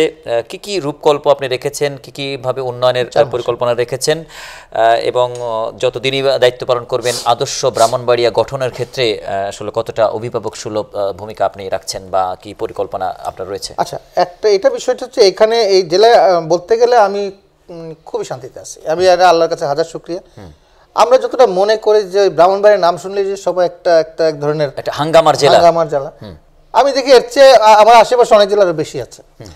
তো আমি বর্তমানে তো একেবারেই ঠান্ডা এবং তার একটা কারণ হচ্ছে মানুষের যে ইনটলারেন্স একসময় বেড়ে গিয়েছিল, সেটা ধীরে ধীরে কিন্তু কমে গেছে। এখন কিন্তু আমি মনে করি যে আমি আগেও বলেছি, এখনো বলি, এটা শিক্ষিত লোকের জেলা বলতে গেলে, এবং সরকারি চাকরিজীবীদের একটা বড় অংশ আমাদের এই ব্রাহ্মণবাড়িয়া, নবীনগরে একাই তো অনেক, হ্যাঁ মানে সরকারি চাকরিদের ক্ষেত্রে। এবং শিক্ষিত লোকের এখানে চাকরি করার সুবিধাটা কি জানেন, যে আপনি সম্মান পাবেন। আপনি অনেক জেলায় দেখবেন আপনি সেই পরিমাণ যে মানে কম শিক্ষিত, তারা আসলে শিক্ষিত লোকের সম্মানটা বুঝে না। তো আপনি এখানে যে কোনো দপ্তরে চাকরি করেন, আপনার কিন্তু তাকে প্রপার সম্মান করবে তারা। সেই হিসাবে এই জেলা আমি মনে করি যে যতগুলো রাজনৈতিক দল আছে, I am getting full support from them. আমি তাদের থেকে সর্বোচ্চ সাপোর্টটা পাই, তারা সহ অবস্থানের রাজনীতি করছে, সাপোর্টটা পাই। এবং কোনো বিষয় না করতে, যে কোনো বিষয়ে একটা অনুরোধ করলে তাৎক্ষণিকভাবে তারা আমাকে কমপ্লাই করে এবং চেষ্টা করে সর্বোচ্চ সাপোর্ট দেওয়ার জন্য। এটা আমার জন্য একটা ভাগ্য বলতে পারেন, যে আমি একটা ভাগ্যবান যে এই জেলায় এরকম একটা সাপোর্ট পাওয়া। এটা হচ্ছে একটা বিষয়। আর ডেভেলপমেন্টের দিক দিয়ে প্রথমে হয়েছে কি, যে জেলার একটা সবচেয়ে বড় সমস্যা হয়েছে, এই জেলার ভিতরে 3টা ন্যাশনাল হাইওয়ে চলে গেছে। একটা হচ্ছে ঢাকা সিলেট হাইওয়ে, একটা হচ্ছে কুমিল্লা থেকে আখাউড়া পর্যন্ত, একটা হচ্ছে ঢাকার আশুগঞ্জ থেকে আপনার ওই যে আখাউড়া পর্যন্ত। তো এটা হচ্ছে মানে 4 লেন প্রজেক্ট ভারতীয় বাহিনী করেছে, ভারতীয় টেন্ডার, ভারতীয় সরকারের এলো লাইন অফ ক্রেডিটের টাকা। তো এখানে একটা সমস্যা হয়ে গেছে যে ওরা 5 তারিখের পরে, 5ই আগস্টের পরে ওরা সব চলে গেছিল। তো মাঝপথে চলে গেছিল, রাস্তাগুলোর অবস্থা খুবই খারাপ। তো এই সরকার আসার পরে আমরা তাদেরকে, আমি যোগাযোগ সচিব স্যারের একটা বড় ভূমিকা ছিল, নো ডাউট। সচিব স্যার মিলে আরও বিভিন্ন কনসার্ন সবাইকে বলে টোলে ওই রোশন হাইয়ের সাথে সমন্বয় করে তাদেরকে আমরা ইন্ডিয়ান হাই কমিশনে অনুরোধ করে তাদেরকে ঠিকাদারকে আবার আনতে পেরেছি। তারা এসেছে, তাদের আরও নানা যত রকম সমস্যা আছে, আমি যারা যত রকম নিরাপত্তার সমস্যা আছে, আমি সবগুলো বাহিনীকে নিয়ে আসছি, প্রধানকে। আপনি বলেন যে কার কোন, সবাই বলছে যে আপনাকে কোন সমস্যা, আপনি বলেন যে এই জায়গার সমস্যা, কিন্তু আমাদের রাস্তাটা করে দিতে হবে। আপনার সর্বোচ্চ সিকিউরিটি আমরা দিব, প্রতিটা লোকের সিকিউরিটি আমরা দিব। ইনশাল্লাহ তারা এসছে, তাদের কিছু প্রবলেম ছিল, ওই যে পোর্টে মাল আটকে ছিল, সেগুলো নিয়ে আসা হয়েছে। এখন এই রাস্তাটা হচ্ছে ব্রাহ্মণবাড়ির দুঃখ বলতে পারেন, একটা হোয়াংহোর মতো আর কি, চীনের দুঃখ যেমন এখন ব্রাহ্মণবাড়ির দুঃখ হচ্ছে এই রোডটা একটা ভিতর দিয়ে গেছে, যাতায়াত একটা বড় সমস্যা। দ্বিতীয় কথা হচ্ছে রেল। এখানে এই জেলায় যে পরিমাণ রেলের চাহিদা, আপনার প্রায় 5-6 হাজার ইয়ে হয়, সেই পরিমাণ যে পরিমাণ যাতায়াতের চাহিদা, ব্যাপারটা হচ্ছে কি ব্রাহ্মণবাড়িটা খুব কাছে, কিন্তু আমার বিভাগটা পড়ে গেছে অনেক দূরে, 5 ঘন্টা 5.5 ঘন্টা লাগে চিটাং যেতে, অথবা ঢাকা যেতে লাগে 1.5 ঘন্টা থেকে 2 ঘন্টা। তো এই জায়গাটা রেলের একটা বড় ভূমিকা থাকার কথা। এখন হচ্ছে গাড়িতে যদি যান আপনি মাঝপথে অনেক, যে ঢাকা সিলেট হাইওয়ে হচ্ছে, ওখানে সমস্যা, নরসিংদীতে সমস্যা, সেজন্য সবাই রেলটা প্রিফার করে, কারণ 1.5 ঘন্টার মধ্যে আপনি ঢাকা চলে যাচ্ছেন। কিন্তু রেলের স্টেশনটা এখানে নাই, মানে কম আর কি। আমার যে পরিমাণ চাহিদা তার প্রায় অনেক কম টিকিট এখানের জন্য অ্যালোকেট করা। তো সেই জন্য আমি খুব অনেক চেষ্টা করে রেল সচিব স্যারকে বলে টলে একটা বিজয় এবং কালনি 2টা ট্রেন, তো বিজয়টা ময়মনসিংহ যায়, তো কালনিকে স্টপ করতে পেরেছি। স্যারকে বলেছি যে এখানে একটা স্টপেজ দেওয়ার জন্য দিয়েছে, এবং আরেকটা ট্রেন ছাড়বে ভৈরব থেকে আপনার ঢাকার দিকে যাবে, এটা হয়তো 26শে মার্চে যাওয়ার একটা সম্ভাবনা আছে। আমি স্যারকে বলেছি স্যার 20 কিলোমিটার এখান থেকে আমার ব্রাহ্মণবাড়ি থেকে ছাড়লে আমার বেশ কিছু লোকের উপকার হয়, যোগাযোগ ব্যবস্থাটা আগে করার। আর রাস্তাটার ব্যাপারে ওই যে ভারতীয়দের সাথে আজকেও বসেছি যে কত দ্রুত সম্ভব আপনি শেষ করতে পারেন।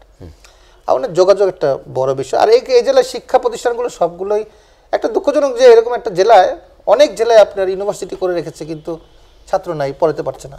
তো এই জেলায় এত চাহিদা, এত বড় একটা জেলা, 32 লক্ষ জনশক্তি, এই জেলায় আপনার কোনো প্রাইভেট ইউনিভার্সিটি নাই, মানে পাবলিক ইউনিভার্সিটি। সেরকম উদ্যোক্তা কি আপনি প্রত্যাশা করছেন? হ্যাঁ, আমি চাচ্ছি, মানে পাবলিক না, প্রাইভেট না, পাবলিক ইউনিভার্সিটি, পাবলিক সরকারি নাই।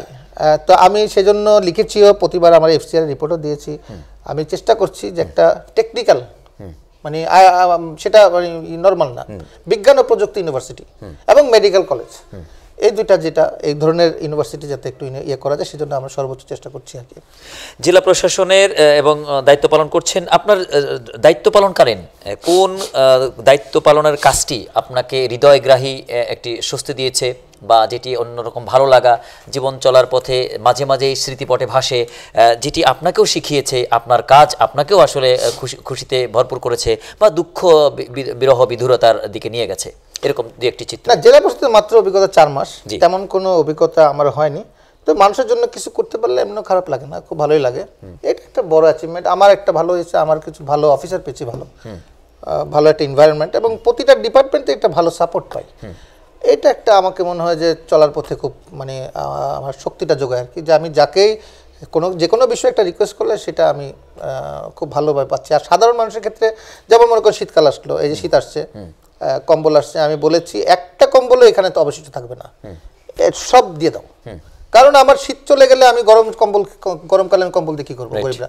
আমি বলেছি আমার এডিসিদেরকে বলেছি, সকল ম্যাজিস্ট্রেটকে গাড়িতে আমি কম্বল দিয়ে দিয়েছি, তোমার গাড়িতে রাখবা, যখনই চোখে পড়বো কোনো গরিব মানুষ, কোনো অভাগা, তাৎক্ষণিকভাবে তুমি তারা দিয়ে দিবে। ওই ইউনিয়ন পরিষদের মেম্বার, চেয়ারম্যানের দিতে হবে সব কিছু, তা না কিন্তু হচ্ছে। কারণ আমাদের ওই যখনই রুট লেভেলে যায় তখন হয় কি যে আমার বাড়ির কাজের লোক, আমার দারোয়ান, ওই এরাই প্রতি বছর পায়, আবার এরাই পায়। তো কিছু একটা ম্যাসিভ একটা জনগোষ্ঠী কিন্তু পাচ্ছে না। আমি প্রত্যেকের গাড়িতে আমি কম্বল রেখে দিয়েছি, যে যাকে পাবা, যেখানে পাবা, গরিব মনের সাথে সাথে তারা দিবা। আপনি বলছিলেন যে ভালো অফিসার পেয়েছেন, অফিসার সবসময় তো সিনিয়রের কথা শুনবেন, সিনিয়র যদি অফিসারকে একেবারে স্নেহাশিস ভাবে এগিয়ে যান তবেই না সমন্বয় হয়। এই জায়গাটিতে আপনিও তাদেরকে আসলে লোন করেছেন কিনা, যার কারণে তারা তাদের কাছ থেকে ভালো এফোর্টটি আপনি আশা করছেন কিনা, এই জায়গার চরমতম অসমন্বয় অনেক জায়গায় দেখা যায়। আপনি এই জায়গা থেকে আসলে কিভাবে? ব্যাপারটা হলো আমি ওন করেছি কি না করেছি সেটা, যেহেতু তারা যেতে চায় না, মাঝে মাঝেই যাওয়ার সময় খুব মন খারাপ করে, তাতে বোঝা যায় যে মনে হয় কিছু ওন করতে পারছি আর কি। সেটা একটা বড় বিষয় আর কি। আমাদের প্রজাতন্ত্রের যিনি দায়িত্বশীল নোবেল লরিয়েটস ব্যক্তিত্ব, জমি তোমার, বিনিয়োগ আমার, তুমি আমি পার্টনার, 3-0 এই ফর্মুলা দিয়ে তিনি বিশ্ব নন্দিত হয়েছেন, নোবেল লরিয়েট হয়েছেন। অবশেষে আমরা তাকে উপদেষ্টা পরিষদ সরকারে পেয়েছি। তিনি তো এমন কথা বলেন, অবসর কথাটি জীবন থেকে দূরে সরানো উচিত বলে তিনি বলেছেন।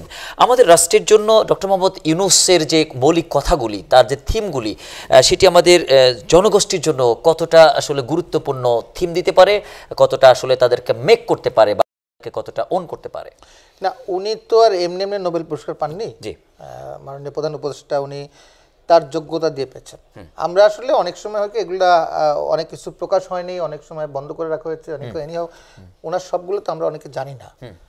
তো ওনার গ্রহণযোগ্যতা কতটুকু সেটা যখন আমেরিকা গিয়েছে কিছুদিন আগে, যাদের সাথে মানে এমন এমন লোকজন ওনাকে দেখা করার জন্য ওনার সাথে বসে আছে, সেটা আমরা দেখলে একটা বাংলাদেশ নামের দেশের একটা মানে প্রধান উপদেষ্টার সাথে দেখা করার জন্য এরা সব দেখা করতে চাচ্ছে, দেখা করেছে, সেটা আমাদের জন্য গর্বের বিষয়, অনেক বড়। নিজের কাছেই তখন ভালো লাগে।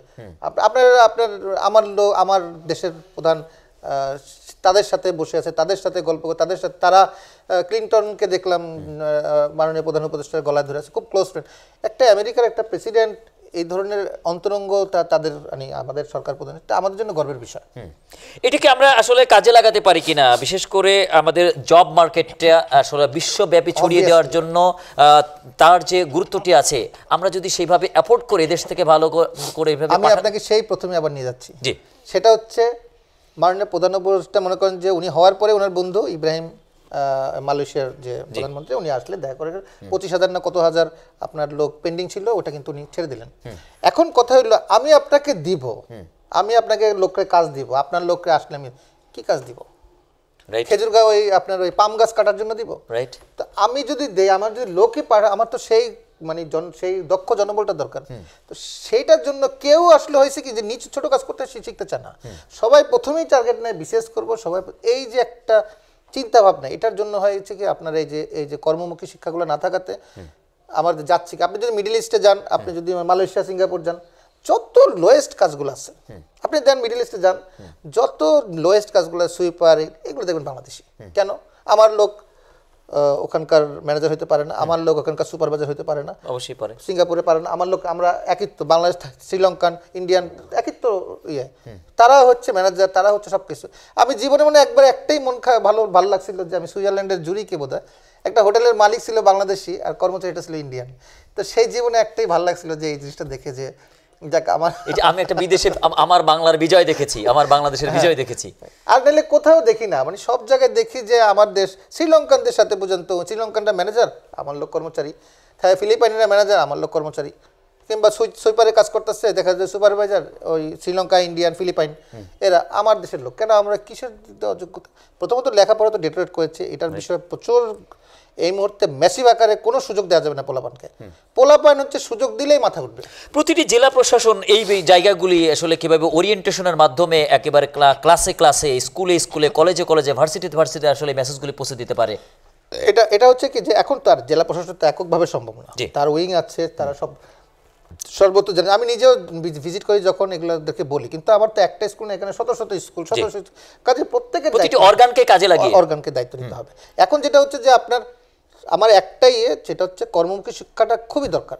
আপনি যদি দেখেন যে আপনার ছেলেটা বেশি দূর আগাইতে পারবেন না, তাৎক্ষণিকভাবে আপনি কোনো একটা ট্রেনিংয়ে দিয়ে দেন, কোনো একটা বিষয়ের উপরে মানে তাকে স্পেশালাইজ করেন, দেখবেন সেটা দিয়ে সে জীবন মানে কোনটা দিয়ে কোনটা হবে আপনি তো আজ জানেন না। বললাম যে আমি একসময় মনে হতো যে ডাক্তার হলে খুব ভালোই, তো জীবনে একবার ডাক্তার হবো, তারপরে মনে হলো জীবনে একবার ইঞ্জিনিয়ার হবো, এখানে আসবো তো স্বপ্নেও ভাবিনি। তো এটা তো আসলে আপনি যতই ছোটবেলাতে এম করলে যে আপনার টার্গেট ওই এমটা হবে তা কিন্তু না, আপনার এম চেঞ্জ হয়, এনভায়রনমেন্টের কারণে, বিভিন্ন পরিবেশের কারণে এম চেঞ্জ হচ্ছে। হ্যাঁ, তো এখন আমি একটাই কথা যে ফার্স্ট অল যে কোনো বিষয়ে আপনি একটা ট্রেন আপ করান, তাকে ফিজিওথেরাপি পড়ান, তাকে আপনি ডিপ্লোমা ইঞ্জিনিয়ার পড়ান, তাকে মোবাইল সার্ভিসিং শিখান, তাকে হাউস হোল্ড ওয়ারিং, এমন কিছু কাজ আছে দেখবেন আপনার বাসার কারেন্ট নষ্ট হয়েছে, মিস্ত্রি খুঁজে পাচ্ছেন না, ঠিক আছে? এই যে এগুলো করে মানুষ সংসার চালাচ্ছে, তো মানুষ চলতেছে তো। প্লাম্বারের দরকার আছে, আপনার বাসায় প্লাম্বিং এর সমস্যা, লোক পাচ্ছেন না, কোথায় পাবেন? এখন আজকাল অনলাইনে কিছু আসছে, সবাইকে অনলাইন চিনে না, তো এই বিষয়গুলো হাউস হোল্ডের অনেক কাজ আছে। অর্থাৎ জীবনের জন্য যে সমস্ত কাজগুলি আমাদের করতে হয়, যে সমস্ত কাজের জন্য আমাদের লোকের প্রয়োজন হয়, সেই কাজগুলি সম্পর্কে আমাদের যদি অফিসিয়ালি বা আনঅফিসিয়ালি প্রতিটি জায়গায় থেকে যদি ইনস্টিটিউশনাল শিক্ষাগুলি থাকে বা এডুকেশনাল শিক্ষাগুলি বিষয়গুলি থাকে, সেটি অবশ্যই গুরুত্বপূর্ণ হবে বলে আপনি মনে করছেন। দর্শক শ্রোতা যারা আমাদের আলোচনাগুলি দেখছেন, যারা জীবনে সফল হতে চান, যারা প্যারেন্টস তার প্রিয় সন্তানকে সফল করতে চান, তাদের জন্য আপনার এক নজরে কী ধরনের কথা থাকছে? আমার কথা হলো জীবনে মানে হেরে যাওয়ার কিছু নাই। আমি আগেও বলেছি যে জীবনে সাকসেস তারাই যারা আপনার ধরে রেখেছে। আপনি যেটাই টার্গেট করবেন ছাড়বেন না, আপনি হতাশ হয়ে ফিরে আসাটা, এই লোকগুলোকে আমি খুব অপছন্দ করি, আমি ব্যক্তিগতভাবে খুব অপছন্দ করি। আপনি দেখবেন যে 30,000 প্রথমে মনে হবে যে খুব কঠিন, প্রথম 1-2টা খুবই কঠিন, কিন্তু আপনি যখন 20টা পার হয়ে যাবেন তখন কিন্তু আপনি কীভাবে চলে গেছে আপনি নিজেও জানেন না। প্রথম it's very difficult to start, সব কিছু স্টার্ট করা কঠিন, মেনটেন করা কঠিন। আপনি দেখবেন যে আপনি একটা বড় প্রথম, আমি সেটাই বললাম যে আপনি যখন একটা বড় কাজ শুরু করতে প্রথমে মনে হবে অনেক কঠিন, আস্তে আস্তে আস্তে আস্তে দেখবেন যে ঠিক একসময় শেষ করতে পারছেন।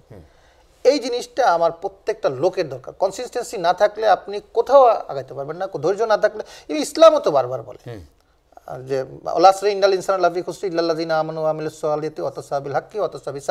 যে ধৈর্য ধারণ করে। কেন বলেছে? মানে ধৈর্য ধারণ করাটা খুবই ম্যান্ডেটরি। প্রত্যেকটা লোকের ধৈর্য ধরে এগিয়ে যেতে হবে। শুধু সেইভাবে সেটা যদি মেনে চলে, সেখানে সাকসেস অবশ্যম্ভাবী আসবেই, এটার কোনো বিকল্প নেই। জি, আপনাকে আমার সাথে যুক্ত থাকার জন্য ধন্যবাদ জানাচ্ছি। প্রিয় দর্শক, এতক্ষণ যুক্ত ছিলেন প্রজাতন্ত্র একজন দায়িত্বশীল অভিজ্ঞতার ক্ষেত্রে যিনি চরমতম একটি জায়গায় পৌঁছে অবশেষে প্রজাতন্ত্র তাকে জেলা প্রশাসক এবং জেলা ম্যাজিস্ট্রেট হিসেবে ব্রাহ্মণবাড়িয়াতে দায়িত্ব পালন করার সুযোগ দিয়েছেন এবং তিনি 4টি মাসে ব্রাহ্মণবাড়িয়া জেলাকে গুছিয়ে নিচ্ছেন।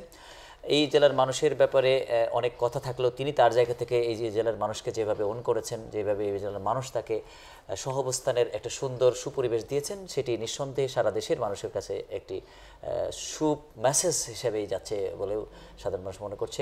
যারা সফল হতে চান, সফল হতে গেলে কোন বিষয়গুলো গুরুত্বপূর্ণ হতে পারে তার কিছু টাচ কিন্তু আমরা আজকের আলোচকের মাধ্যমে পেয়েছি। সেটি অবশ্যই গুরুত্ব রাখে কিনা সেটি বিচার বিশ্লেষণ করতে হবে। আর প্যারেন্টসরা তাদের সন্তানকে যেভাবে দেখভালের জায়গাগুলি রাখা দরকার, আপনি যদি আপনার সন্তানকে সফল করতে চান তাহলে অবশ্যই আপনার সন্তানের কাছে নিজেকে একজন আদর্শ এবং অনুকরণীয় প্যারেন্টস হিসাবে যদি উপস্থাপন করতে না পারেন তাহলে আপনার সন্তানকে কিন্তু আপনি নিজেই বিপথে নিয়ে যাবেন। সেটি কিন্তু আজকের আলোচকের আলোচনার মাধ্যম দিয়ে প্রমাণিত হয়েছে বা প্রতীয়মান হয়েছে।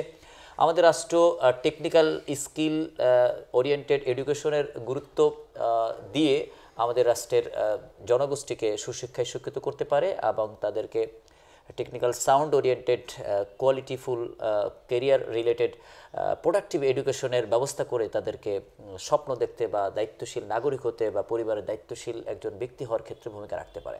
সেক্ষেত্রে শিক্ষা কারিকুলামের জায়গা থেকে আজকের আলোচক যে কথাগুলি বলেছেন সেটিও গুরুত্ব রাখবেন বলে আমরা মনে করছি। যারা নীতির ক্ষেত্রে, যারা নিজেদের যোগ্যতার ক্ষেত্রে সফল হতে চান তারা অবশ্যই যেটি আজকের আলোচক বলেছেন যে মাঝপথে ফিরে আসা যাবে না, সেই জায়গাটুকু থেকে খেয়াল রাখতে হবে। ডু আর ডাই সেন্স রাখতে হবে। ট্রাই করে ফ্রাই করে নিজেকে ব্যর্থ করা যাবে না। সফলতার জায়গায় একেবারে চূড়ান্তকরণে বা সর্বান্তকরণে প্রচেষ্টা রাখতে হবে, সেটি আজকের আলোচকের আলোচনা দ্বারা প্রতিমান হয়েছে। দর্শক, পরবর্তী অনুষ্ঠানে নতুন কোনো আলোচককে বা আজকের আলোচককে পুনরায় নতুন কোনো বিষয় নিয়ে যুক্ত করার প্রত্যাশা আমরা রাখছি। আপনি দর্শকদের কাছ থেকে 30 সেকেন্ড 1 মিনিটের সমাপনী বক্তব্য দিয়ে অনুষ্ঠানের সমাপ্ত। ধন্যবাদ। আসলে সাকসেসফুল কে যে সাকসেস আর কে যে সাকসেস না, এটা একটা বলা মুশকিল। আপনি আসলে আমি মনে করি এভরিওয়ান একটা বিষয় ডিজার্ভ করতে পারে, তার একটা বিষয়ে সবসময় দোয়া করতে পারে, সে যেন সুখী থাকে। আপনার সুখটা খুব ইম্পর্টেন্ট। আপনি 1000 কোটি টাকার মালিক, আপনি সুখ নাই, হ্যাঁ, আপনি এই জিনিসটা খেয়াল রাখতে হবে। সুখী হওয়ার কতগুলো মাধ্যম আছে। আপনাকে যে অবস্থা আছে সেই অবস্থাতে আপনাকে সন্তুষ্টি লাভ করতে হবে। সেকেন্ড হচ্ছে আপনাকে ধৈর্য ধারণ করতে হবে। ধৈর্যের উপরে কোনো নেই, আপনি ধৈর্য ধরে এগিয়ে যেতে হবে। এই জন্য আমি একটাই কথা বললো যে কোনো কিছু একেবারে এটা হলেই যে জীবনের সব আপনি সফল কাম হয়েছেন সেটা বলেন। তাহলে বিসিএস হওয়ার পরেও তো আমাদের জানা মতে আমার জানা মতে অনেক সিনিয়র অফিসার সুইসাইড করেছেন। একজন সচিব তো কক্সবাজারে গিয়ে, প্রাক্তন সচিব স্যার সুইসাইড করেছেন। ওনাকে দাফন করা হয়েছে প্রায় 1-1.5 মাস পরে বের করা হয়েছে যে উনি বই মন্ত্রণালয়ের সচিব ছিলেন। উনি কাউকে বলেন, এই যে দুঃখ। সো সুখটা আপনি এভাবে পরিমাপ করা যাবে না। সুখটা হচ্ছে আপনার সুখী হতে হবে, এবং সুখী হওয়ার জন্য ফার্স্ট হচ্ছে আপনাকে যে অবস্থা আছে সেই অবস্থা আপনি স্যাটিসফাইড থাকতে হবে।